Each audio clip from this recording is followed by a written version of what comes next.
अवधूत चिंतन श्री गुरुदेव दत्त. श्री स्वामी समर्थ. आपल्या चॅनलमध्ये सर्वांचे स्वागत. आजचा आपला विषय आहे देवघरात पाळावयाचे महत्त्वाचे 21 नियम. चला तर मग व्हिडिओला सुरुवात करूया.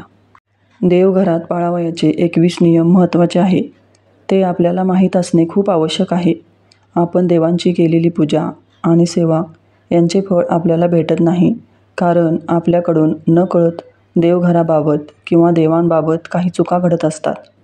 आपण आपल्या घरात सर्व वस्तू कशा नीटनेटक्या आणि व्यवस्थित ठेवतो. देवघर देखील देवांचे घर आहे, मग त्या बाबतीत आपण काळजी घेणे गरजेचे आहे ना. आपल्या देवघरात कोणकोणते देव असले पाहिजे आणि ते कसे ठेवावे हे आपल्याला माहीत असले पाहिजे. देवघर हे आपल्या घरातील महत्त्वाचा भाग आहे. ज्या घरात देवघर नाही त्या घराला घरपण राहत नाही, त्या घराला शोभा येत नाही. बाहेर जाऊन किती देवदेव करा, देवपूजा करा, पण जर तुमच्या घरातच तुमच्या देवांना जागा नसेल तर पूजा तुमची भक्ती कशी सार्थकी लागेल. म्हणून आपल्या घरात छोटेसे का होईना देवघर पाहिजे. घरात देवघर असल्यामुळे आपल्या घरातील वातावरण एकदम प्रसन्न आणि उत्साहित राहते. पण आपल्या आजच्या या व्हिडिओमध्ये देवघराबाबत काही नियम पाहणार आहोत आणि ते नियम कसे पाळावे हे देखील आपण पाहणार आहोत. देवघरात पाळावयाचे 21 नियम. 1. देवघरात भिंतीला किंवा आपण जे लाकडी पाट वापरतो त्यांना लाल रंग किंवा केशरी रंग असावा. 2. देवघर नेहमी स्वच्छ आणि प्रसन्न ठेवायचे आहे. देवघरात धूळ साचता कामा नये. 3. आपल्या देवघरात कोणत्याही देवांची एकापेक्षा जास्त मूर्ती किंवा फोटो ठेवू नये. 4. आपल्या देवघरात उजव्या सोंडेचा गणपती ठेवू नये, कारण उजव्या सोंडेच्या गणपतीचे शास्त्र खूप कठीण असते आणि त्याची पूजा करणेही खूप कठीण असते. ते जर आपल्याकडून व्यवस्थित पाळले गेले नाही तर आपल्याला दोष लागू शकतो. म्हणून आपल्या देवघरात नेहमी डाव्या सोंडेचा गणपती ठेवावा. 5. देवघरात नंदी नागासहित एकत्र महादेवाची पिंड ठेवू नये, कारण आपण जेव्हा महादेवाच्या पिंडीवर अभिषेक घालतो तेव्हा त्या अभिषेकाचे पाणी नंदीवर पडते व नंदी हा महादेवांचा शिष्य आहे. ते पाणी नंदीवर पडल्यामुळे त्याचा कोप होतो आणि त्यामुळे आपल्यावर संकटे उद्भवू शकतात. 6. आपल्याला आपली कुलदेवता आणि कुलदैवत माहीत असणे गरजेचे आहे. जर माहीत नसतील तर आपल्याला विविध संकटांना तोंड द्यावे लागते. आपल्या देवघरात आपल्या कुलदैवताचा एक फोटो किंवा एक मूर्ती असणे आवश्यक आहे. 7. भंगलेल्या किंवा तुटलेल्या, मोडलेल्या मूर्ती किंवा देवांचे फोटो देवघरात व पूजेत ठेवू नये. 8. देवांच्या मूर्तीची तोंडे किंवा फोटोंची तोंडे दक्षिणेकडे करून ठेवायची नसतात. 9. आपण देवाला जी फुले वाहतो म्हणजे जे निर्माल्य बनते ते पुन्हा वापरात आणायचे नसते. ते वाहत्या पाण्यामध्ये म्हणजेच नदीत प्रवाहित करायचे असते. 10. देवघरातील शाळीग्रामवर अक्षदा व्हायच्या नसतात. 11.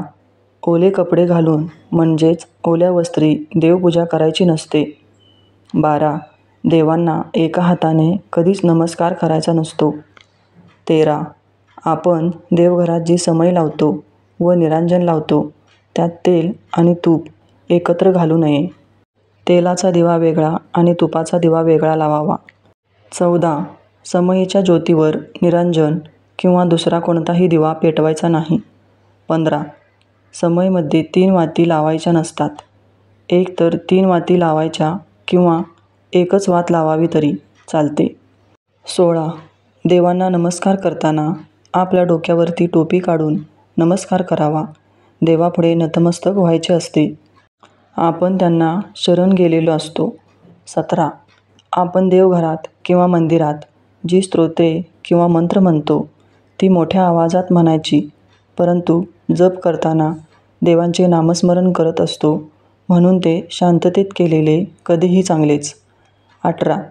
देवांना आपण जेव्हा गंध लावतो तो गंध करंगळी शेजारील बोटाने लावायचा आहे आणि आपल्या पितरांना म्हणजेच पूर्वजांना अंगठ्या शेजारील बोटानेच गंध लावावा.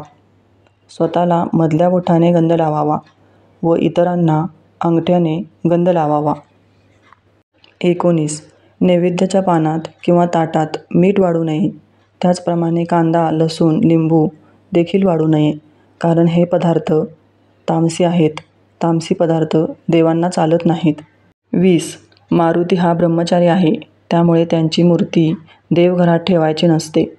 त्यांची मूर्ती जर देवघरात ठेवली तर घरातील 3ऱ्या पिढींचा वंश खंडित होण्याची शक्यता आहे.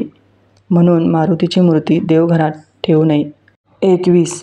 कोणी भेट म्हणून दिलेले देव किंवा देवांचे फोटो, सापडलेले देव तसेच बुडीत घराण्यातून आलेले देव आपल्या देवघरात ठेवू नयेत, कारण आपण त्या देवांची जी काही सेवा किंवा पूजा करतो ती आपल्याला लागू पडत नाही. ती सर्व सेवा ज्यांचे देव आहेत त्यांना लागू पडते.